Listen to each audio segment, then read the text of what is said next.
Hello friends, welcome back to our channel Honest Reaction. My name is Bhavesh. और मेरा नाम है जगदीश। तो मेरे पास एक रिक्वेस्ट आई थी इंस्टा पे। वीडियो का टाइटल है Indian media surprise on Abrar Ahmed 11 wickets in debut. अच्छा, 11 विकेट ले लिए क्या? ओके, मैंने पूरा टाइटल नहीं पढ़ा।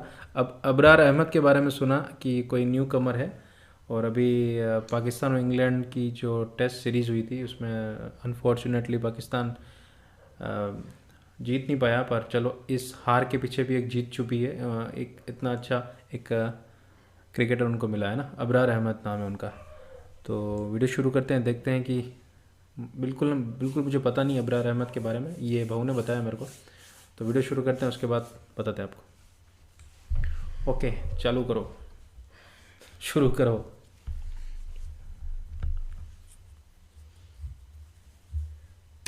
बिना ग्रिप बदले अलग अलग वेरिएशंस दिखाने वाला लड़का कैसे तमाम दिग्गजों को पहली बार सीजन बॉल फेंकते वक्त हैरानी में डाल देता है। जैसे देखते ही लोग अब्दुल कादिर का जिक्र करने लगे हैं। कैसे उसे 19 साल तक पता ही नहीं था कि अब्दुल कादिर है कौन, जो एक ऐसी चोट को मात देकर ऊपर आया जिससे उसका करियर ही खत्म नहीं होता, बल्कि वो कभी चल फिरने के लायक भी नहीं था।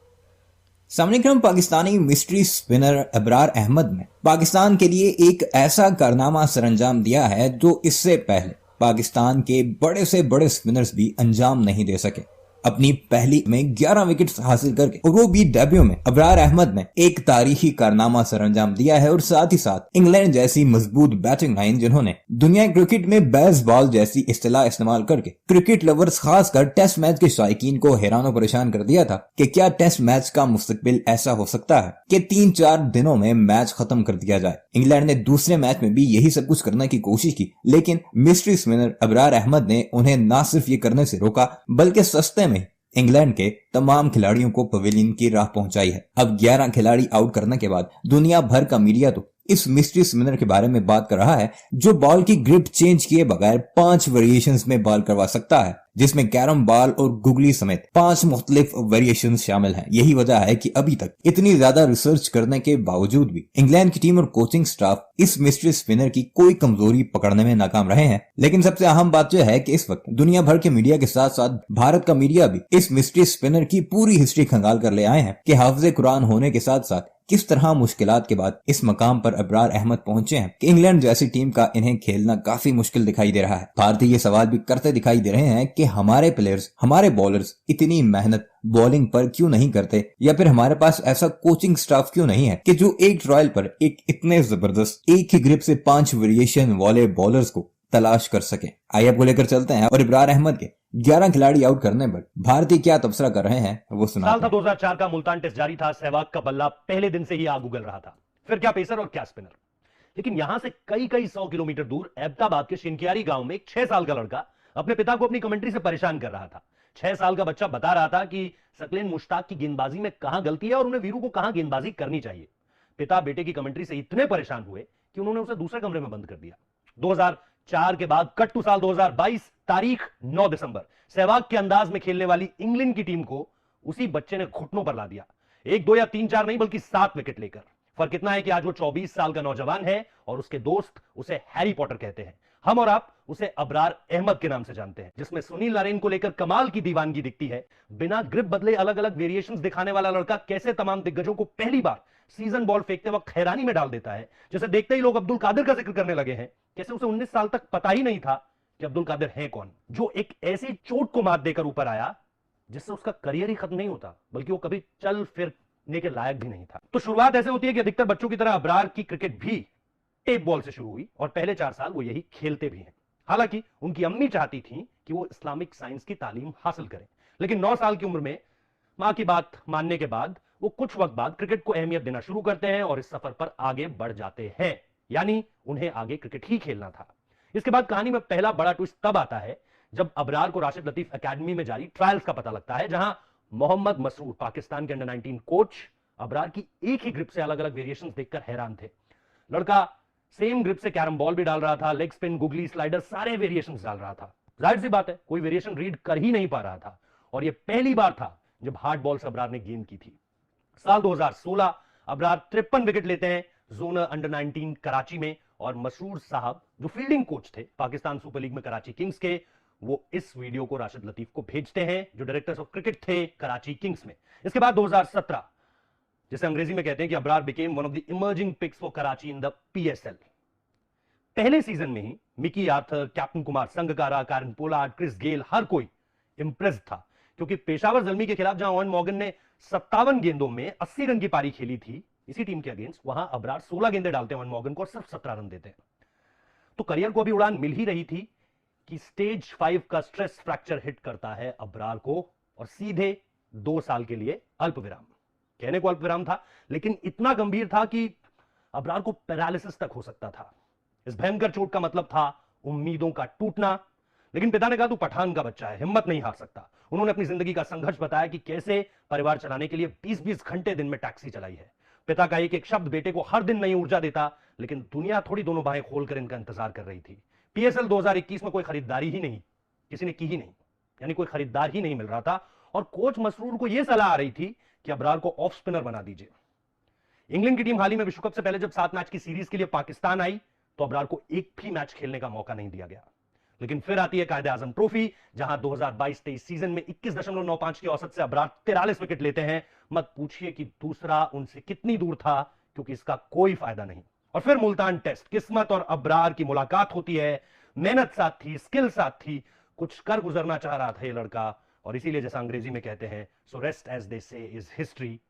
टेस्ट की अपडेट के साथ जुड़ चुके हैं और जिस तरीके से उम्मीद थी कि आज पाकिस्तान जल्दी से आउट करे इंग्लैंड के बल्लेबाजों को, फिर वहां पर हुआ वो बेसबॉल के चक्कर में विकेटें गिरी, पर लिहाजा अब जो यहां से टारगेट सेट हुआ है इंग्लैंड की तरफ से 350 से ऊपर का टारगेट है। और अभी भी अगर आप देखें तो तकरीबन आज का दिन बचा हुआ है, कल का पूरा दिन है। पाकिस्तान के पास एक मौका है कि जो उन्होंने रावलपिंडी में नहीं कर पाए थे वो यहां मुल्तान में कर दिखाएं। तो यहां पर अब देखने वाली बात होगी कि जो ये पूरा सेशन आज का पहला भी बचा हुआ है, इसके अलावा अगर आप देखें दूसरा सेशन, फिर तीसरा और उसके बाद कल के जो 3 सेशन है, यानी कि तकरीबन 6 सेशन यहां पर बाकी है।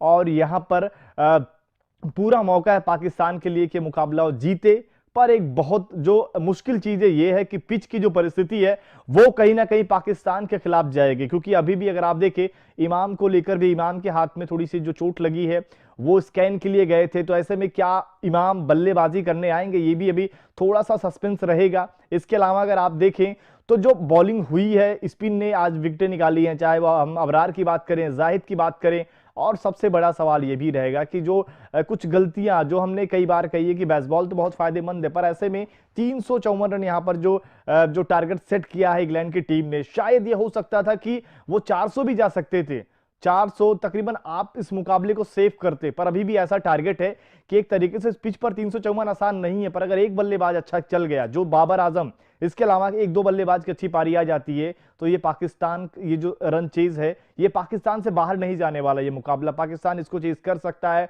ऐसे में फिर से बेसबॉल के रवैये पर सवाल उठेगा। स्टोक्स ने जो अपने विकेट गंवाई, थोड़ा सा इंटेंट आज बेहतर था स्टोक्स का भी और हैरी ब्रुक का भी, लेकिन स्टोक्स ने जब आउट हुए, आप देख रहे हैं कि फील्ड भी पूरी खुली हुई है, वहां पर वो छक्का लगाने जा रहे थे तो वहां पर वो आउट हुए।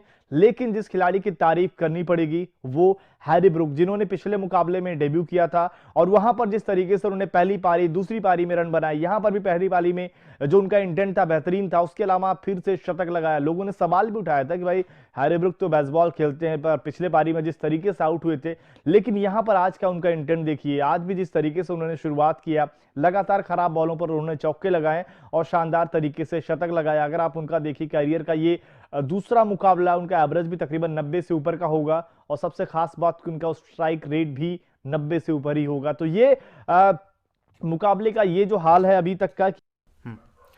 हाँ, तो ये था अबरार अहमद का ना। हाँ बाबू, क्या बोलना है? मिस्ट्री स्पिनर है, एक ही सीम से 5 तरह की गेंदें डाल देते हैं। अच्छा, 11 विकेट लिए थे इंग्लैंड के खिलाफ इन्होंने, और एक पारी में 7 विकेट लिए। ठीक है, तो इनकी जो स्पिनर है वो शायद पढ़ने में नहीं आ रही है बैट्समैन के, और क्योंकि जब आप एक ही एक्शन से 5 तरह की वेरिएशन डाल के बॉलिंग करोगे तो खेलने में काफ़ी दिक्कत आएगी। स्पेशली टेस्ट में तो एक टेस्ट ही होता है जो क्रिकेट टीम टेस्ट खेलती है, उसके प्लेयर वाकई में उनको अगर इस तरह का कोई मिस्ट्री स्पिनर मिल जाए तो उनको शायद पिच पर टिकना काफ़ी मुश्किल हो जाता है। तो अबरार अहमद काफ़ी 2 साल इन्होंने गैप भी लिया है ना, तो 2 साल का गैप दे के वापस कमबैक करना काफ़ी मेहनत के बाद ही मिलता है। और अब इंडिया में इनकी चर्चा हो रही है। अब इंडिया और पाकिस्तान का अगर मैच होगा टेस्ट इन फ्यूचर, तो शायद इनको पढ़ना काफ़ी मुश्किल होगा। फिर भी पाकिस्तान की तरफ से जो बॉलर्स हैं वो हमेशा पाकिस्तान की तरफ से आते हैं विश्व क्रिकेट में। जितने भी फास्ट बॉलर हैं, और आजकल स्पिनर में बोलबाला हो रहा है, और इसमें एक अबरार का भी नाम है। तो होप सो कि आने वाले टाइम में ये और भी अच्छा करें और अपनी टीम के लिए ये कुछ ऐसा करे कि टीम नंबर 1 पे बनी रहे और अच्छे अच्छे मैचेस ये जिताएं। और शायद जो भी पाकिस्तान की तरफ से हमने देखा है, जो भी क्रिकेटर्स आते हैं, बैकग्राउंड से आते हैं, वो इतने मतलब हाई प्रोफाइल नहीं होता है, काफ़ी मेहनत करके वो आगे आते हैं। तो यही टैलेंट वहीं से निकलता है, क्योंकि जब आपके पास सब कुछ होता है तो शायद आप मेहनत भी नहीं करते हैं, आपको वैसा माहौल मिल नहीं, फैमिली में एक बहुत मुश्किल होता है। लेकिन जो गरीब परिवार से आता है उसके पास एक ही ऑप्शन होता है, डू हार्ड वर्क। ओके, क्यों भाव? यस।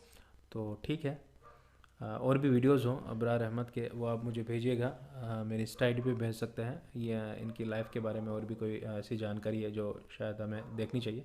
ओके, मिलते हैं आपसे नेक्स्ट वीडियो में। अपना बहुत बहुत बहुत ख्याल रखिएगा। पहली बार जुड़े हैं तो प्लीज़ चैनल को सब्सक्राइब कर दीजिए, लाइक कर दीजिए, और बेल आइकन को प्रेस करना बिल्कुल ना भूलिएगा। मिलते हैं आपसे नेक्स्ट वीडियो में, तब तक के लिए बाय।